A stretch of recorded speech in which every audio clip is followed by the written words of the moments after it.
we've delivered over 300 million in top line revenue, over 32 million plus in EBITDA for 2024. So really solid financial performance for a med tech company.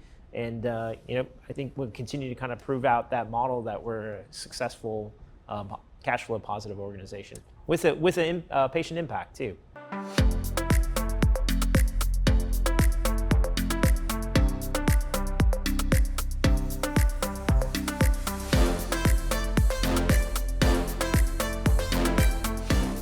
I'm John Jannarone, Editor-in-Chief of Tech Edge, here with the founder and CEO of BioStem. My friend, thank you for joining us. Nice, thank you for having us. So just tell me about the business, what you guys are all about. Sure, so BioStem Technologies harnesses the natural properties of placental tissue for advanced wound care products. So we treat diabetic foot ulcers, pressure ulcers, and venous leg ulcers through our proprietary technology, BioRetain. Now, when you say STEM, is there any controversy over this? No, I mean, so all of the donors are consented donors. So mom has to be okay, baby has to be okay. It has to be a successful C-section. And we work with a multitude of collection agencies across the United States to recover the material. All right, well, good. So, I have a conflict personally about stem cells because, I have a baby. Just if we can, just explain why it's not a big deal. Yeah, so actually a lot of people have misconception that it is a stem cell based product, and actually there is really no stem cells in the product. A lot of it is actually natural factors that are found in this type of tissue. And the unique thing about this tissue is it's immunoprivileged. So meaning if I can put it on any patient, kind of like universal blood in a way, right? You can actually use this tissue across any sort of body and to hopefully heal chronic wounds. So I, as a father, should not be feeling any qualms about this. No, I wouldn't say so. Well, that's important, my friend, because when I have people on our show, sometimes it's controversial, so I appreciate that. Now, tell me, how much is this going to change the world, big time?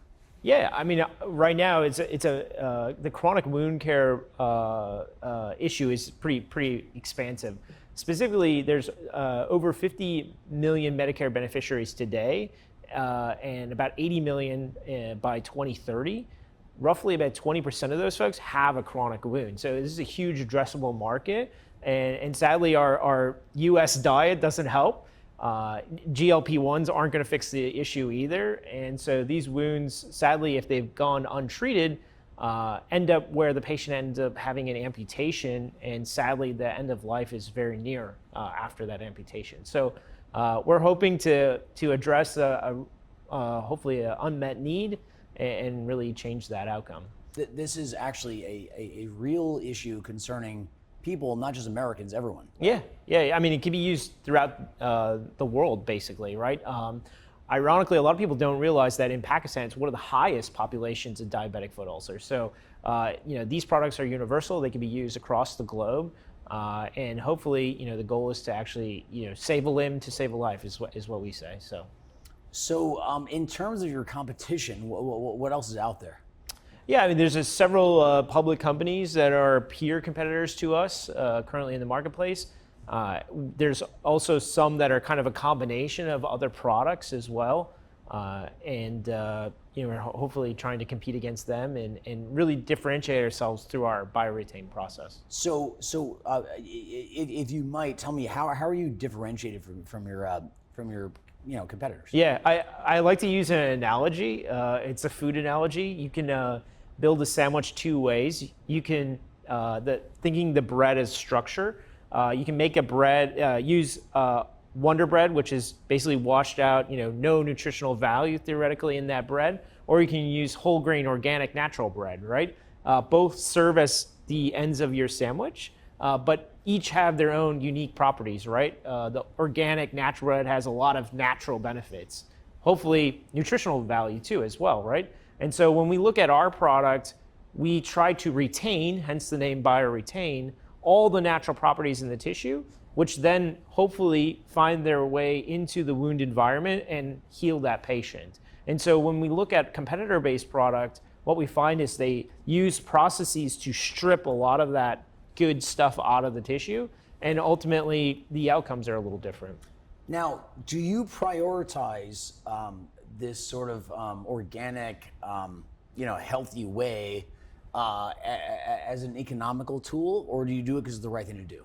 I mean, I think for us, it's the right thing to do. I mean, we have the gracious opportunity to work with donated tissue from a successful birth, and hopefully, address a chronic wound with a patient that normally is at the end of their life, right? Medicare beneficiaries 65 and up that potentially have a life-saving need.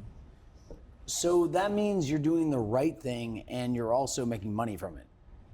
Yeah, I mean, there's obviously an economic value to it, but I think, our organization is very focused on, patients first and honoring the gift of donation. So tell me something, my friend, like when I look at biotech in general, I get frustrated because I find that a lot of times there's a mission, but it's not necessarily like something's gonna work out for investors. So tell me, from the very beginning, you did know that this is gonna make a return for your venture capital investors. Yeah, I think our focus was, obviously working for satisfying the end patient need, which is, hoping to reduce chronic wounds, and frankly working to demonstrate that there's a significant economic benefit to reducing this wound at say day 1 versus day 90, where the patient ends up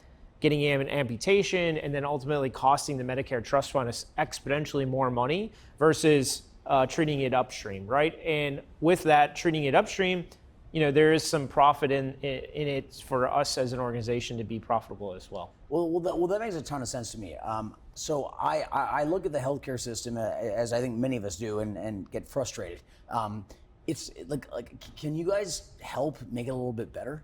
So that's a huge ask. Yeah, no, that's a pretty tall ask. I think we can try to make at least, it's actually a really interesting point, because I think for us as an organization, frankly, some of the initiatives that I've been really focusing on lately is how do we make our subset of the healthcare system better, right? Working with not only peers in our industry, but then also on the legislative side, working with the new administration on understanding the underlying issues that this may create if patients don't have access to these products.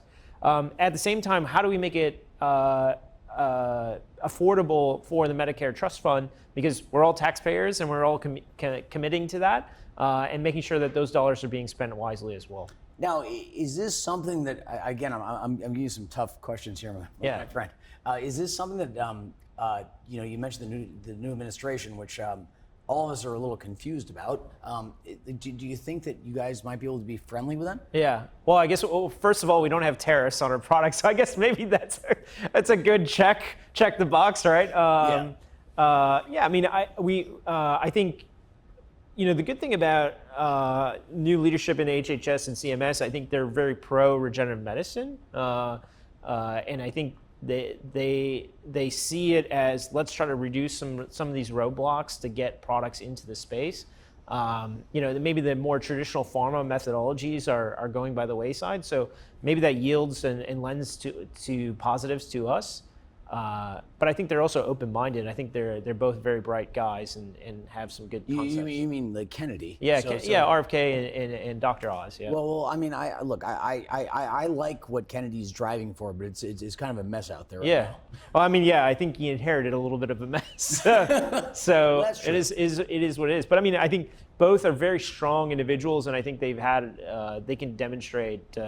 Dr. Oz just recently got in there, right? So, and some of these folks just got in there too. So, they're 60, 90 days into the administration. They're finally getting their computer and turning it on. So hopefully we can drive some change here. Well, I appreciate the optimism. If I can ask you, what do you think in terms of investors? I mean, we are here, look around, we're at Nasdaq. I don't think you're on public quite yet, but tell us why investors should believe in this story.